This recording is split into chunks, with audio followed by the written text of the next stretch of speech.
Hey everybody, so it's another post show what have you, but I'm actually going to make this one public, not just for Patreons because of what's going on. So here's the thing: if you are a working gigging musician, like you're out and you're playing music, you're going to have a tough couple weeks at best, maybe even 6 months of extra drought. So being a performer, unless you're a national act, and even sometimes then, but unless you're a national act, it's essentially feast or famine. So what you learn to do during the feast is hoard money, save money wherever you can, and then during the famine you can kind of get through. But you also learn to do a bunch of different things. Like I teach, I write custom songs for people's special occasions, I write music for podcasts, and then I perform because you can't rely on album sales anymore or even streaming revenue. So if you're out there gigging and it's a big part of your income, it this coronavirus thing is probably hitting you pretty hard. So if you know musicians who are out there doing that and you can help, if you can afford to, throw them a couple of bucks somehow. My friend Ruthie and we're talking about doing an online concert series where the artists perform from home and it's just streamed.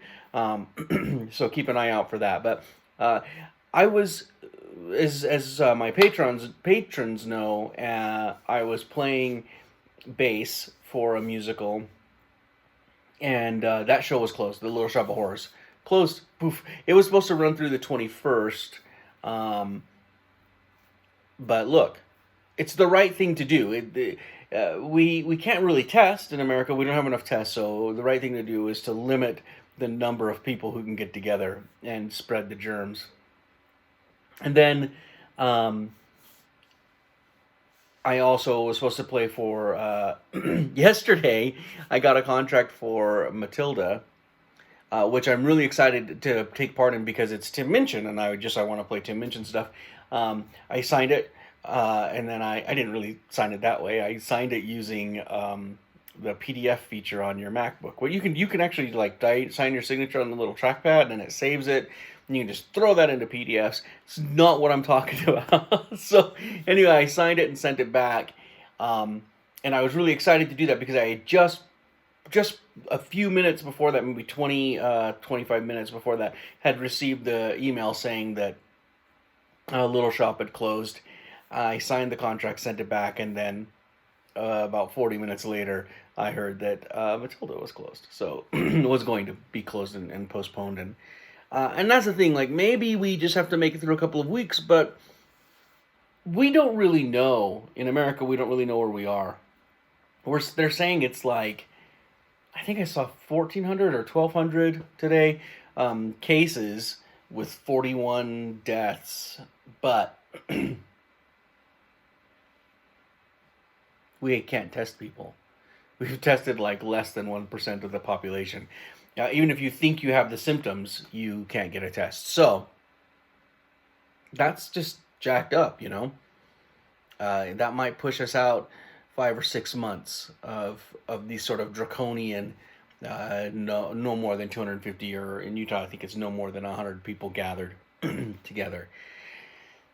So I mean, look, if you know some musicians who are working musicians and you can't afford to pitch into their show, why don't you just send them some of that toilet paper you hoarded, huh? Like, what? How do you think the virus works? That it gives everyone rampant diarrhea and you're just gonna need so much toilet paper? No, that's not how that. People, oh, be smarter.